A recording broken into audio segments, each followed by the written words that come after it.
The Amazon war is heating up against this battle for unionization and against progressive Democratic lawmakers. Jay Carney finally weighing in. Let's put this up there on the screen. You'll all recall Jay Carney was the spokesperson for Vice President Biden and White House press secretary for Barack Obama's administration, now Senior Vice President of Global Communications at Amazon. He says, with all due respect, Senator Sanders, you're wrong on this. We treat our employees with dignity and respect. We offer a $15 minimum wage, health care from day one, and a safe, inclusive workspace. Let's put up the next one there. Once again, we invite you to take a tour so you can see her for yourself. Since there are 40 million Americans earning less than Amazon starting wage, we ask you and your colleagues to please raise the federal minimum wage to $15 as well. What's so fascinating about all of this is that Jay Carney himself is on the record, and More Perfect Union, who is an organization which is working on this, went and got some of the receipts where Jay Carney was talking about not only the right to collective bargaining, but why it's so important for workers. Let's take a listen. This president strongly supports collective bargaining rights, and to the fundamental bargaining rights, collective bargaining rights, the sort of underlying foundation of unions. This president firmly believes that Americans should enjoy collective bargaining rights, and I will say what we've said in the past, that the president strongly supports the collective bargaining rights of Americans. There you go, Krystal. Collective bargaining rights, collective bargaining rights. The president selects collective bargaining rights. And then the person who he worked for and more, and now he works with Jeff Bezos, and now all of a sudden he's against collective bargaining rights. It's kind of amazing. It's a total hired hack. It's crazy. It is crazy. It says so much about the Obama legacy, because he's far from the only one who took off and went to corporate America and made loads of cash doing their bidding. There was a very close alliance, something we talked to Stoller about here, between Obama himself and the Obama administration and all of these big tech companies. Right. Eric Schmidt of Google was at the Obama campaign headquarters overseeing their data operation at the time where everyone was like, this is fine, nothing to see here, it's all good. On the substance of what Mr. Carney is saying here, if you treat your workers so incredibly well and have such a wonderful progressive workplace, then you have nothing to fear from unionization efforts. No problem whatsoever. There wouldn't be a union drive. Why are you spending so much money and freaking out, both in public and behind the scenes, hiring spies, changing the stoplight, forcing them into mandatory propaganda meeting, et cetera, in order to quash this unionization effort if your workplaces are so incredibly amazing?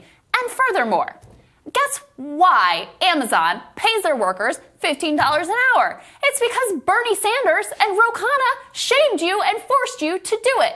They introduced their Stop Bezos Act, and Amazon caved because they saw that Republican lawmakers and Democratic lawmakers hate Amazon, and they were worried it was actually going to succeed, so they were shamed and forced into doing it themselves so that they could try to paint themselves as the good guys.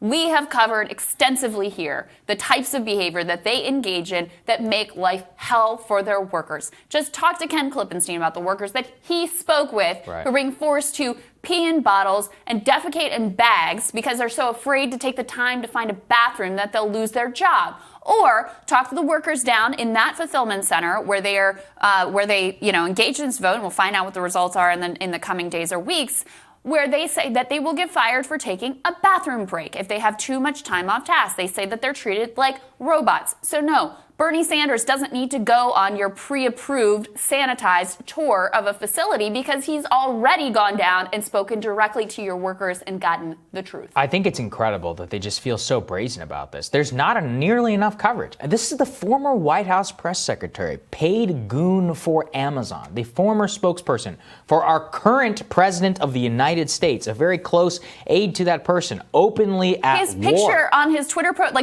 banner picture, is him with Biden. I know. This is the thing.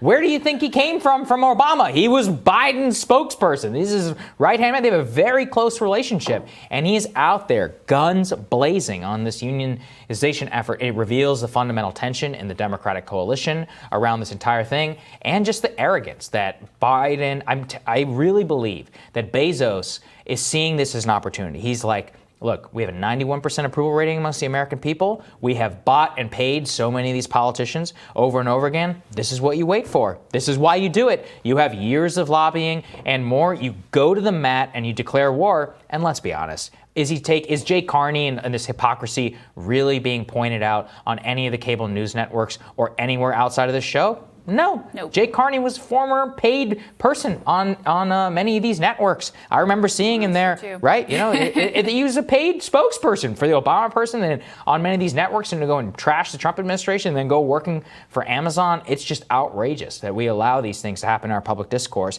and they don't get called on it. He can get paid millions of dollars and still support his former boss and all of that, and openly declare war on behalf of the richest man in the world. It's just, it's crazy. Yeah, they also don't want to talk about the true nature of the Obama legacy. No. And this is it. Perfectly emblematic of the true nature of the Obama legacy. That's right.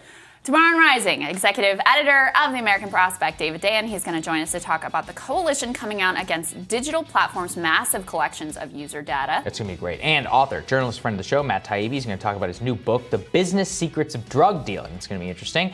Remember to hit the subscribe button so you don't miss any of our videos. Don't forget to like and share as well. And we will see you all tomorrow. Have a good one, guys.